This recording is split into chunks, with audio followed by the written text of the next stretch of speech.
Minggu ini serangan gelombang panas terjadi di sebagian besar wilayah India, di mana suhu udara bisa mencapai antara 45 derajat Celcius hingga rekor tertinggi 47 derajat Celcius.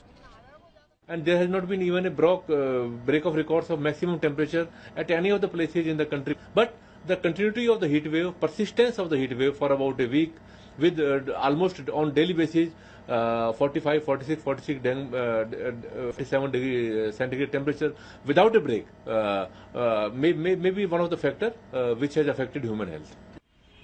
Di kota New Delhi sendiri, gelombang panas ini bahkan sudah membuat aspal di salah satu jalanan di ibu kota meleleh lagi karena cuaca. Sementara itu, berdasarkan keterangan media lokal, gelombang panas ini sudah mengambil lebih dari 1.700 nyawa hanya dalam waktu 1 minggu. Pengamat cuaca memperkirakan tingginya suhu udara akibat gelombang panas ini masih akan berlangsung hingga seminggu ke depan. Meski begitu, hujan musim pancaroba diperkirakan akan tiba di awal minggu bulan Juni mendatang. Aris Sudana, Metro TV. Ya, itu tadi, dan update terkini heatwave di India ini sudah memakan lebih dari 1.800 korban, bahkan suhunya ini bisa sampai 50 derajat Celcius. Gila ya. Nah Mas Yun, ini kalau bisa dikatakan ini sebenarnya udah memang ciri-ciri dari perubahan iklim yang makin ekstrim nggak sih? Iya, memang perubahan iklim dicirikan dengan keberadaan cuaca-cuaca ekstrim di berbagai belahan dunia.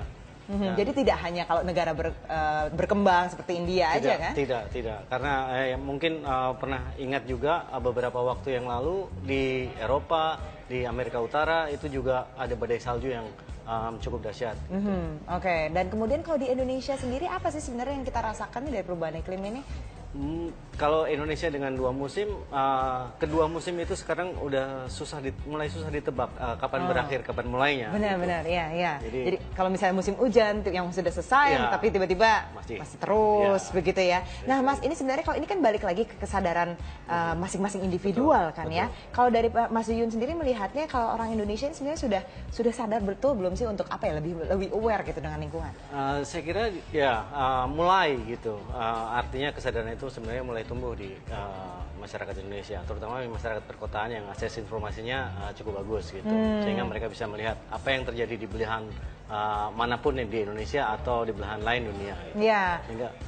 Tapi kalau misalnya kita lihat justru kan targetnya nih yang terkena impaknya, dampaknya di India aja saja tuh justru orang-orang homeless, ya kan, yang memang yang bisa dikatakan fakir miskinnya lah begitu ya. Mereka tentu belum dapat informasi seperti orang perkotaan begitu Mas. Betul. Dan saya pikir ini juga menjadi PR kita semua untuk mulai dari kita dan lingkungan kita gitu.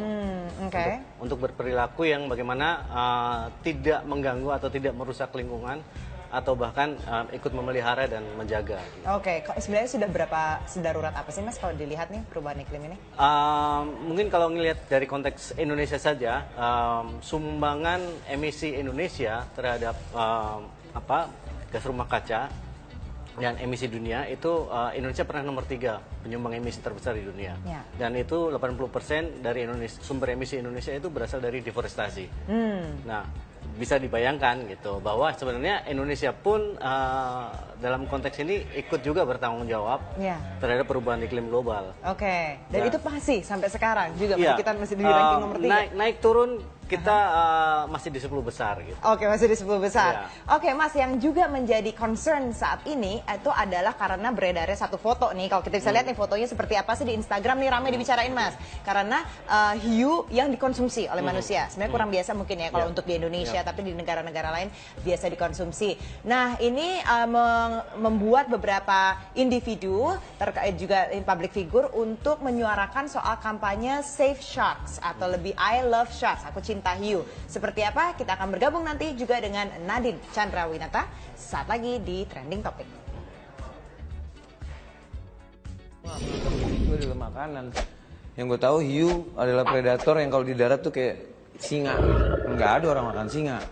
Badannya, dagingnya penuh merkuri sama aja racun buat badan kita. Jadi from now on, you and me, kita racunin teman-teman kita. Jangan makan hiu. Hiu beracun. Jadi shark is safe.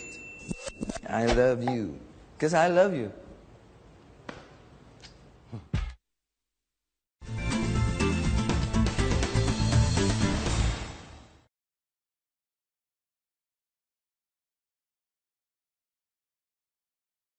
Dua pelajar tertangkap tangan melakukan tindakan asusila di toilet sebuah masjid.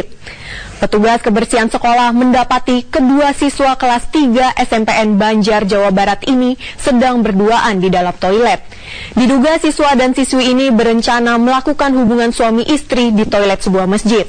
Usai diperiksa, keduanya dibebaskan dengan jaminan dari orang tua dan guru sekolah.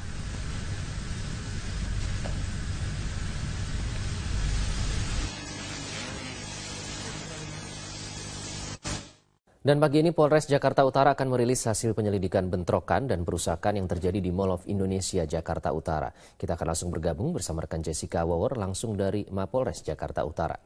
Jessica, apakah rilis sudah disampaikan pagi ini? Apa saja hasilnya? Ya Iqbal, baru saja dilaksanakan atau dilakukan rilis oleh pihak kepolisian yaitu dari Polda Metro Jaya bersama dengan Polres Jakarta Utara terkait dengan penyerangan yang dilakukan oleh sekumpulan anggota dari kelompok FBR di kawasan area Mall of Indonesia kepada sejumlah aparat keamanan atau satpam yang ada di sana. Dan untuk mengetahui seperti apa perkembangan penyelidikan yang dilakukan kepada 31 orang atau oknum yang sudah diamankan yang terdiri dari 27 anggota FBR dan juga 4 anggota Satpam dari MOI. Saya akan langsung bertanya kepada Kapolda Metro Jaya, Irjen Pol Unggung Cahyono. Pak Unggung, boleh dijelaskan sudah seperti apa perkembangan penyelidikan kepada 31 orang yang sudah dimintai keterangan tersebut, Pak? Jadi kita mulai kemarin sore, belum tidur ini sampai pagi. Satu, nawa itu kita hanya satu, memberikan rasa aman warga ibu kota. Tadi saya tekankan kepada jajaran, begitu, negara tidak boleh kalah dengan anarkisme, negara tidak boleh kalah dengan kekerasan. Pasti saya tindak itu, begitu. Jadi ini dimulai kemarin dari tanggal 29 pagi, yang mana security ini melakukan keributan, cekcok mulut begitu dengan dari FBR, dan terjadi pembalasan siangnya oleh FBR ya.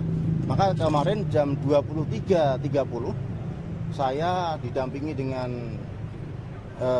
Dirkrim Polda Metro Jaya dan Kabid Humas. Saya datang kepada Korwil Jakarta Utara FBR, yaitu Bapak Hadi. Saya tekankan kepada Pak Hadi tidak boleh ada kekerasan, ya kan? Kalau ada sesuatu laporkan kepada polisi. Saya tidak akan melakukan pembiaran, begitu. Maka dari itu kemarin saya sampaikan kepada Korwil Pak Hadi, saya bilang untuk menyerahkan yang sudah kita tangkap tadi malam itu 3, dan satpamnya ada 3 juga, dan tadi malam kita lakukan, diserahkan ada 13, yang lainnya kita lakukan penangkapan. Jadi totalnya yang kita tangkap sampai pagi hari ini ada 31, 27 dari FBR, dan ada 4 dari satpam. Setelah kita lakukan tadi malam BAP, pemeriksaan, maka kita tingkatkan dari penyidikan. Yang dari 27 itu menjadi 9 untuk yang dari FBR, dan dari Satpam 4 jadi menjadi 3, jadi semuanya 12 gitu. Jadi sejauh ini sudah ada 12 orang yang ditingkatkan ke tahap penyidikan ya Pak. Bisa dalam proses pemeriksaan yang sudah dilakukan oleh pihak kepolisian, apa motif yang ditemukan Pak dari penyerangan tersebut? Jadi yang pertama adalah yang berkaitan dengan pengerusakan, ya kan? Terus yang kedua, yang kejadian yang pertama antara Satpam dengan FBR, di situ kan terjadi pemukulan dan sebagainya, begitu. Nanti kita penyidik lebih lanjut masalah ini, yaitu Polres Jakarta Utara kita backup dari Polda Metro Jaya. Sekali lagi untuk memberikan rasa aman kepada masyarakat ibu kota, kita berikan pelayanan yang maksimal, begitu. Tadi yang saya ulang-ulang saya katakan, begitu. Ada permasalahan, laporkan kepada polisi. Saya akan melakukan tindakan, begitu kan, tidak pembiaran, begitu. Pak Unggung, ini sempat beredar berbagai simpang siur dan juga informasi yang beredar di kalangan masyarakat terkait dengan penyerangan. Sebenarnya apa yang menyebabkan ada penyerangan dari anggota FBR tersebut kepada satpam yang ada di MOI? Ada yang mengatakan penyerangan ini bermula dari penagihan jatah preman dan sebagainya. Karena informasi sudah mulai simpang siur, bisa mungkin pihak kepolisian meluruskan informasi tersebut, Pak? Sebelumnya kejadian dimulai tanggal 29 Mei, hari Jumat pagi, ya, jam 3 pagi. Itu terjadi keributan antara security dengan anggota FBR, terjadi di situ pemukulan dan sebagainya. Maka dari itu siangnya itu jam 15.25 anggota Ormas SBR ini untuk melakukan pengerusakan yang ada di situ. Itu sementara motifnya seperti itu, begitu. Jadi nanti kita dalami, namun sementara motifnya seperti itu.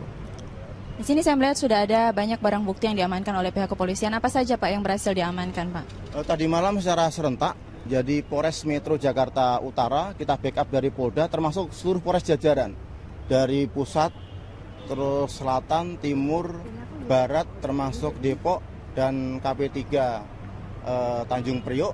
Kita lakukan razia serentak begitu. Ini kita temukan ada beberapa anak panah, ada beberapa ketepel seperti ini. Nah, seperti ini seperti ini.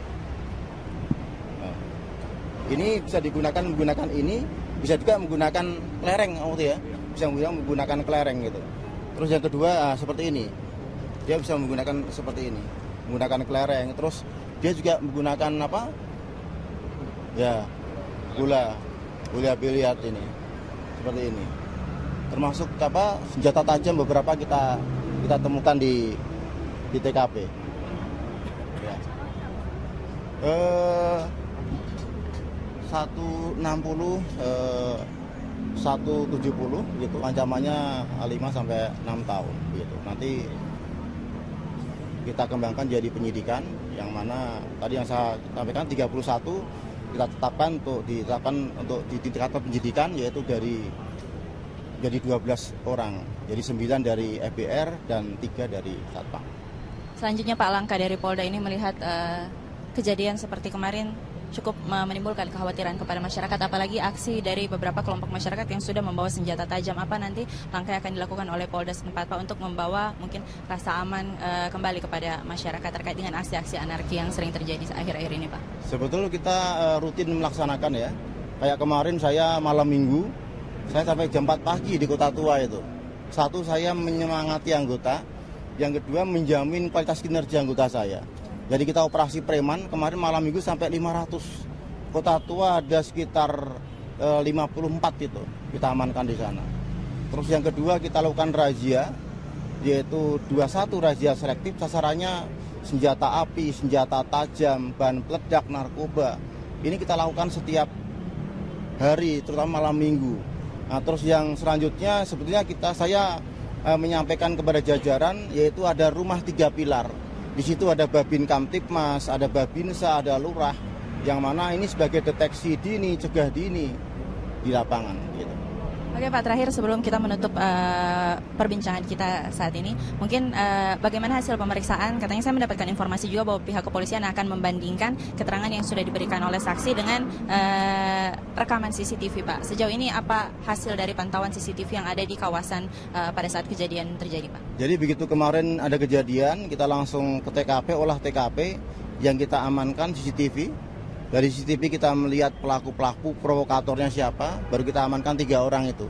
Jadi pertama kali begitu kejadian kemarin, langsung kita amankan 3 orang dari FBR dan 3 orang dari Satpam.